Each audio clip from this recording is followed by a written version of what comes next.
अस्सलाम वालेकुम dear student. आज के मेन एंड हेज एनवायरनमेंट के चैप्टर के साथ हाजिर हूँ सर कासिम, सब्जेक्ट स्पेशलिस्ट। आज का टॉपिक है इकोलॉजिकल सक्सेशन, जिसको हम बायोटिक सक्सेशन भी कहा जाता है। डियर स्टूडेंट, सक्सेशन का लफ्जी मतलब है चेंज। एक कम्युनिटी चेंज हो जाए, फिर इसके बाद दूसरी कम्युनिटी आ जाए, और फिर इसके बाद तीसरी कम्युनिटी आ जाए। इस तरह gradual replacement of biotic community at the same time, एक ही जगह पर, ठीक है ना, एट द सेम एरिया, तो ऐसी कम्युनिटी को हम कहते हैं कि ये क्या है, इकोलॉजिकल सक्सेशन है। आपके सामने मैंने एक डायग्राम ड्रा किया है, डिफिनीशन बोर्ड पे लिखा है, आप इनसे बेशक स्क्रीनशॉट आखिर में निकालें जी, बहुत ही वैलिड चीज है। ये देखो लाइकन स्टेज, ये इसका इनिशियल स्टेज है जिसको हम पायनियर कम्युनिटी कहते हैं। अब ये देखो लाइकन स्टेज से होता हुआ मॉस स्टेज, दूसरी बायोटिक कम्युनिटी, तीसरी बायोटिक कम्युनिटी, चौथी बायोटिक कम्युनिटी और पांचवी फाइनल कम्युनिटी आ गई। अब जो इनिशियल बायोटिक कम्युनिटी है उसको हम कहते हैं पायनियर, और जो फाइनल बायोटिक कम्युनिटी है उसको हम कहते हैं क्लाइमेक्स। अब पायनियर कम्युनिटी से क्लाइमेक्स कम्युनिटी तक जो चेंजेस इन कम्युनिटी स्ट्रक्चर आ गया है एक ही जगह पर और एक मुख्तलिफ टाइम में, तो इसको हम कहते हैं इकोलॉजिकल सक्सेशन या बायोटिक सक्सेशन। यहां पर डिफिनीशन नेचुरल डेवलपमेंट ऑफ, अब ये सारा चीज नेचुरल होगा, इसमें अब इंसानों का अमल दखल नहीं होगा। एक कम्युनिटी के बाद दूसरी आएगी और दूसरी के बाद तीसरी और तीसरी के बाद चौथी, चौथी के बाद पांचवी, इस तरह क्लाइमेक्स तक पहुंचेगी। लाइकन को पायनियर कम्युनिटी कहेगी। यहां पर आपको हमेशा सिंगल स्पीशी नजर आएंगे कम्युनिटी में, जबकि बाद में आपको इसी तरह क्लाइमेक्स में आपको बहुत सारी वैरायटी की स्पीशी मिलेंगी और वो फाइनल होंगे, बड़े बड़े। याद रखिए कि इस लाइकन से लेकर पायनियर तक, क्लाइमेक्स कम्युनिटी तक, ये एक स्टेज से दूसरे स्टेज में जब कम्युनिटी चेंज होगी, इसमें 100 ईयर लाजमी तौर पर लगेगी। ये कम से कम टाइम है, ठीक है ना। तो लाइकन से लेकर पारिस तक जो भी सीक्वेंस इसका बनता है, इसको हम कहते हैं सेरा, ठीक है ना। और ये दरमियान में एक पायनियर कम्युनिटी है लाइकन और एक क्लाइमेक्स कम्युनिटी है जिसका एग्जांपल पारिस्ट है। इनके दरमियान में आपको कुछ कम्युनिटी नजर आ रहे हैं, इसको हम कहते हैं सीरियल कम्युनिटी या ट्रांजिशन कम्युनिटी, ठीक है। यहां तक तो आप समझ गए। अब पायनियर कम्युनिटी से क्लाइमेक्स कम्युनिटी, कुछ इसके इकोलॉजिकल सक्सेशन के खुसूसियात याद रखिए। इकोलॉजिकल सक्सेशन हमेशा डायरेक्शनल प्रोसेस होगा, पायनियर से जाएगा क्लाइमेक्स पर खत्म होगा, डायरेक्शनल हो गया, डायरेक्शनल चेंजेस है ना।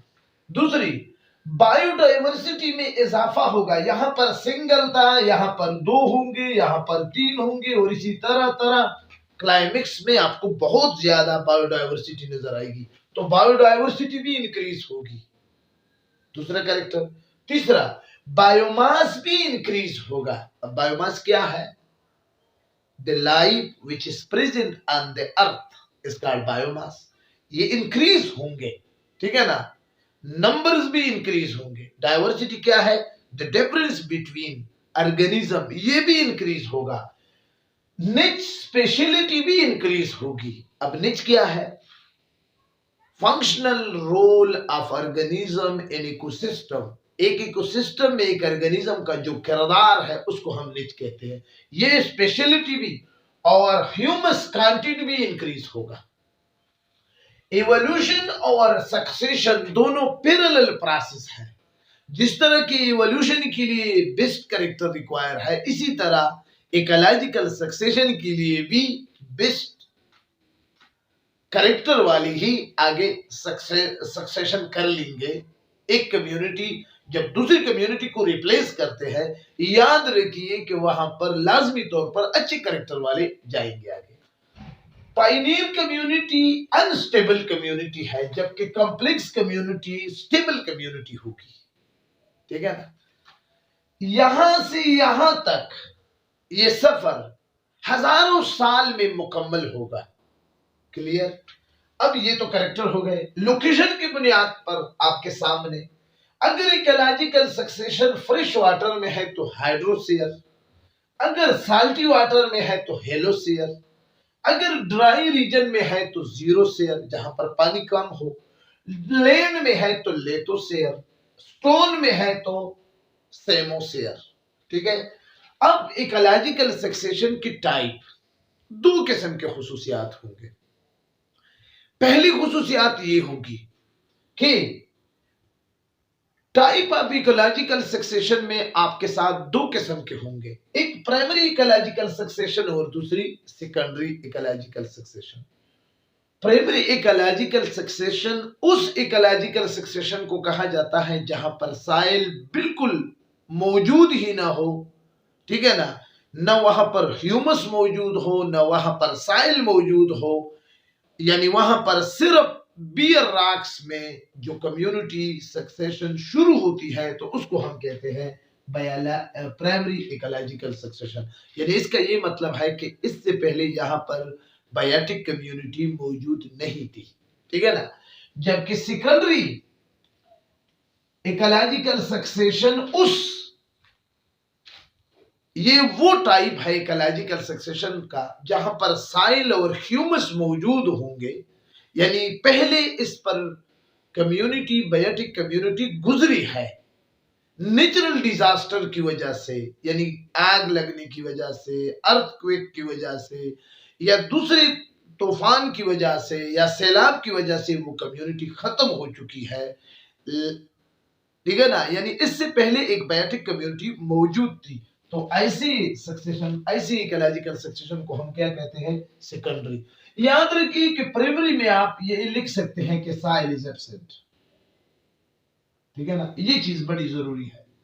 और यहां पर आप कहेंगे कि साइल इज प्रेजेंट। क्लियर।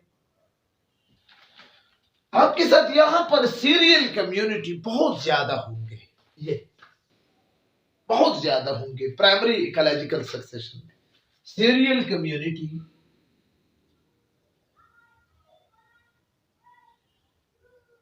तादाद के लिहाज से एज मिनी एन नंबर। ठीक है ना। Many in number. जबकि यहां पर आपके साथ seral community as very few. ये यहां पर ये कब होगा? प्राइमरी इकोलॉजिकल सक्सेशन शुरू होगी पायनियर कम्युनिटी से, बिगिनिंग पायनियर। ये किसी भी कम्युनिटी से शुरू हो सकती है।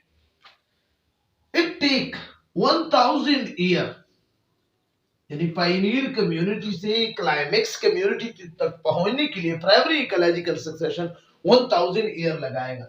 और ये 200, 300, 500 में भी लगा सकते हैं, लेस देन 1000 ईयर।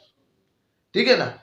इसमें प्रीवियस कम्युनिटी के रिप्रोडक्टिव स्ट्रक्चर नहीं होंगे, जबकि इसमें प्रीवियस कम्युनिटी के रिप्रोडक्टिव स्ट्रक्चर होंगे। तो ये आई थिंक इकोलॉजिकल सक्सेशन का टॉपिक था। ठीक है ना। इंतहाई मुश्किल था। मैंने अपनी तरफ से कोशिश की कि आपको अपने चैनल पावर ऑफ बायोलॉजी से आपको एक इजी लैंग्वेज में आपको समझाऊं। उम्मीद करता हूं कि आपको बेस्ट समझा होगा। ये आपके साथ एग्जामिनेशन पॉइंट ऑफ व्यू से ये मटेरियल है, इसको आप अपने साथ नोट करें। ठीक है ना। इजाजत चाहता हूं। इंशाल्लाह विद वेरी सून नए टॉपिक के साथ हाजिर होऊंगा। अपने दुआओं में याद रखिए। खुदा हाफिज।